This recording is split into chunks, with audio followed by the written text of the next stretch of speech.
the whole 15 minutes. That was about 10 minutes, and I noticed about half the room is done with the first pass. And that's okay if you're not done. You'll have some more time. You can kind of finish, once I let you go again, you can kind of finish the first step and then dig into the second step. But since many of you were finished, I figured I'd go ahead and introduce the second step so we could move on along. So by the way, this is from the book Management 3.0 by Jürgen Appello. It's a great book. I highly recommend it, particularly the chapter on energizing people and motivating people.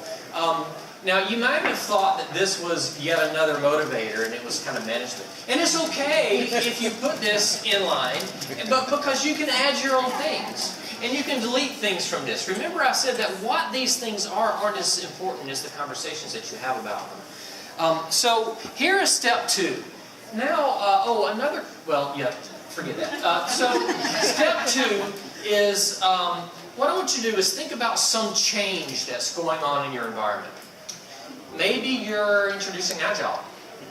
Or maybe it's something else. You got a new manager, you're asked to relocate, you're going to a bullpen environment, whatever it is, some change, something is happening in your environment. There's a new project manager, a new product owner, you're thinking about changing jobs, you want to think about what the new job would be, or maybe you would want to think about if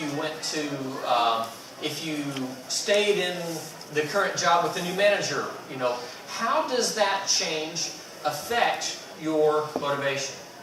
So what I'd like you to do is slide them up if this change has a positive impact on that motivator.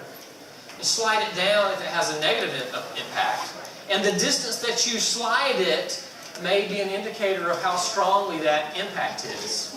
And think about it now as the listener. You may want to think about, if this was your employee or your teammate, you may want to ask, wow, okay, so this is, if there was something really negative, you may want to ask, well, so what? What does that mean? What's the consequence?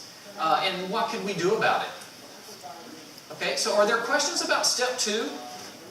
I'm supposed to imagine a change. I'm sorry? We're supposed to imagine a change and then... Yeah, think about a change. Who does not have a change going on in their life or work? So think of one of them. So whatever you had in mind. If you had work in mind as you were laying these out, think about a change going on at work.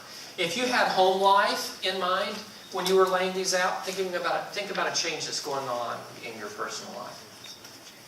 Any other questions? Okay, I had planned to give you 15 minutes, and since I stole 5 from you, I think I'll stick with that plan. You might not need it. And so I'll walk around and answer questions and try to see how we're doing and be agile with time. All right?